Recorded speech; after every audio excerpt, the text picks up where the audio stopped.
नजर उतर नहीं पाता। सिया राम जय जय राम, सिया राम जय जय राम। कलयुग केवल लाया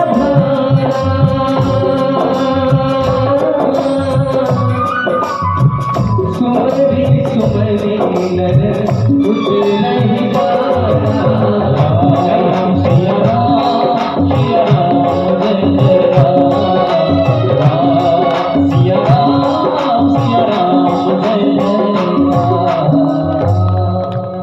कलयुग की विशेष ऐसे नियम है कि यहाँ केवल नाम ले लिया जाए इतने में ही भला श्रुति की प्राप्ति हो जाती है।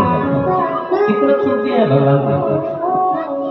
जब इस सत्य में होते यजमान जी तो हमको 10,000 साल तक तपस्या में बैठना है और भगवान जी का मूड होगा तो दर्शन देने के लिए, नहीं तो 10,000 वर्ष भी पार हो जाएगा।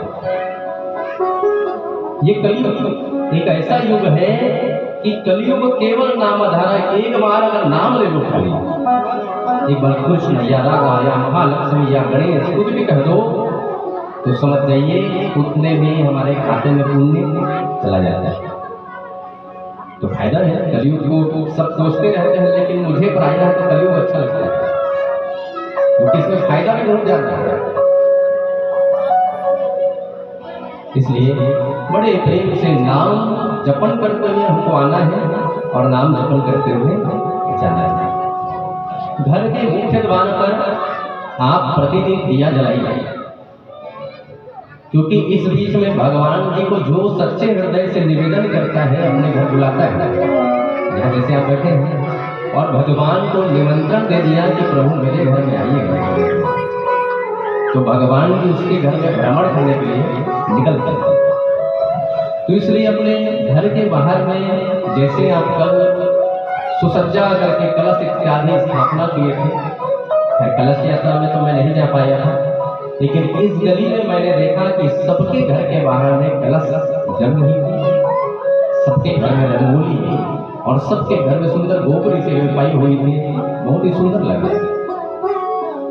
तो इस बीच जो पावन निमंत्रण अगर भगवान को दे करके यहाँ से जाएगा तो भगवान उसके घर में जाएंगे, और जब भगवान उसके घर में चले गए तो समझ जाइए कि उस घर की सारी विपदाएं, कष्ट, पाप, दुख, तकलीफ सारी ऐसी ही समाप्त हो जाएगी। हमारे लघु भ्राता पंडित श्री बैठे और बहुत ही सुंदर उनका मंत्रोच्चार कितना सुंदर लग रहा है। आपके कुल पुरोहित महाराज जी, उनसे भी आग्रह करेंगे कि यहाँ महाराज जी आकर बैठेंगे ना, आप ही कर स्टेज है, बहुत ही सुंदर। और आशा करते हैं कि जल्दी से आप ही भागवत मंच संभाले, प्रभु की और माता की छत्र छाया आपके जीवन पर बनी रहेगी। तो विशेष करके आप ये जाने कि भगवान को निमंत्रण देना सच्चे हृदय से। आइए हाथ जोड़े, इस कथा महात्मा का प्रथम श्लोक क्या कहता है आपको जाने। एक ही श्लोक में श्री सुखदेव जी और श्री व्यास जी ने कृष्ण का रूप कैसा है ये बता दिया है। आप सबने भगवान को देखा नहीं होगा, लेकिन इस श्लोक के माध्यम से आप भगवान को समझ जाएंगे कि भगवान दिखते कैसे। हाथ जोड़कर मेरे संग दोहराइए, छोटो भैया आप भी दोहराइए। सच्चिदानंद रूपाय सच्चिदानंद रूपाय विश्वोत्पत्त्यादि हेतवे विश्वोत्पत्त्यादि हेतवे तापत्रय विनाशाय तापत्र विनाशाय श्री कृष्णाय वयं नमः श्री कृष्णाय वयं नमः। भगवान जी 3 रूपों में दिखते हैं, सत्य के रूप में, चित्त यानी कि बुद्धि के रूप में, बुद्धि से देख सकते हैं, और तीसरा आनंदित रूप। भगवान का 3 स्वरूप है, सत्य, चित्त, बुद्धि और आनंद। अब कोई व्यक्ति मान लिया जाए इधर है और उस व्यक्ति को ढूंढने के लिए हम इधर निकले, तो आप बताइए क्या मुक्ति मिलेगा? जो व्यक्ति इधर है उसको ढूंढने के लिए हम इधर निकलेंगे तो क्या व्यक्ति मिलेगा? नहीं मिलेगा। तो उस व्यक्ति को खोजने के लिए हमको किस मार्ग में जाना पड़ेगा? इधर जाना। सही है? सही है? मुंडी ढूंढाइए। तो उस व्यक्ति को ढूंढने के लिए इधर जाना पड़ेगा। उसी तरह से भगवान का एक मार्ग ये है सत्य और एक है असत्य। अब भगवान किधर है? इधर है।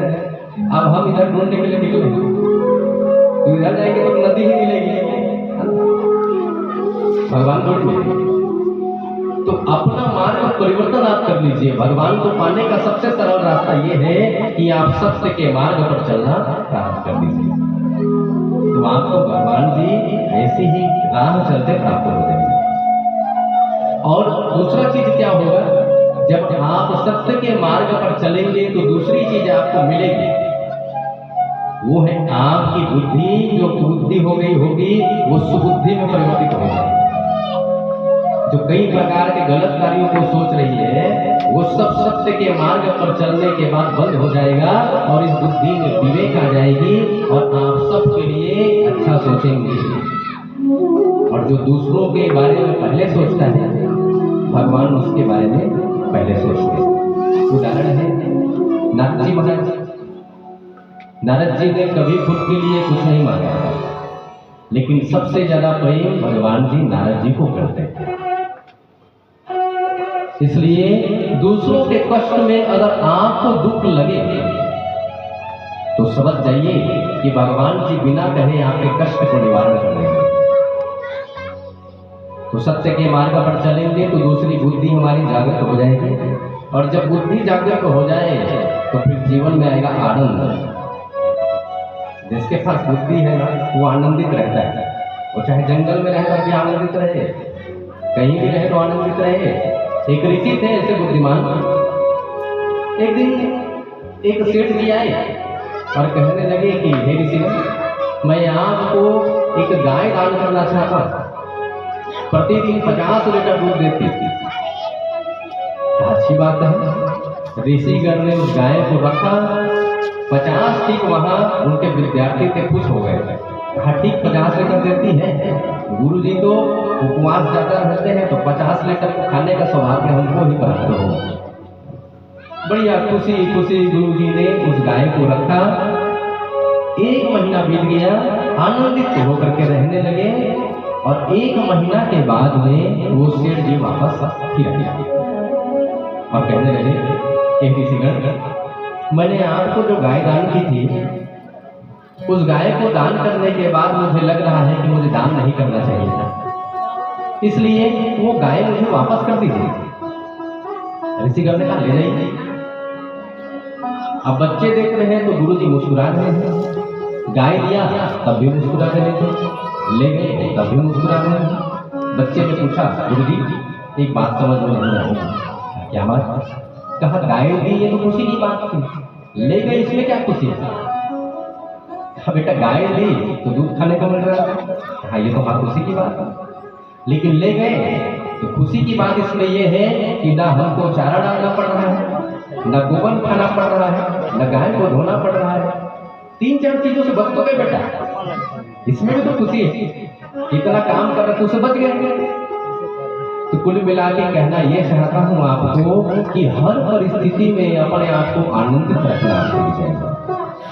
अगर कोई 2 शब्द घर में लड़ाई झगड़ा होता है ना तो उसके बाद में सबसे कठिन बात है। ऐसा कोई घर नहीं है जहाँ लड़ाई झगड़ा नहीं होता है, लेकिन बगल के घर को देखकर हमको लगता है हमारे घर में लड़ाई हो, बगल में हो ही नहीं, सबके घर में वही स्थिति है। इसलिए अपने आप को फिर धैर्यता से आप जब संभाल लेंगे तो कोई कुछ भी बोले, कोई कुछ भी कहे, आप खुशी रहेंगे। इसलिए अपनी खुशी अपने हाथ में रखना चाहिए, किसी दूसरे के हाथ में नहीं लेना है। सच्चिदानंद ये 3 स्वरूप भगवान का। सत्य के मार्ग पर चलिए, दूसरा क्या मिलेगा? आपकी बुद्धि विवेकमय हो गई, और तीसरा आपके जीवन में फिर आनंद आएगा। ये है भगवान का रूप जो कभी बदलेगा नहीं। ये तीनों चीजें द्वापर युग में, त्रेता युग में, कलयुग में, सतयुग में सारी युगों पर विद्यमान है। विश्व विश्व की जो उत्पत्ति भी कर सकते हैं और जो यहाँ से निर्माण भी करने का सामर्थ्य रखते हैं, ऐसे ऐसे श्याम सुंदर बैठे जीवन की तीनों तापों को जो हरण कर ले, दैहिक दैनिक भौतिक तापा, राम राज्य का हो नहीं यहाँ पा, तीन प्रकार के तापों को जो पल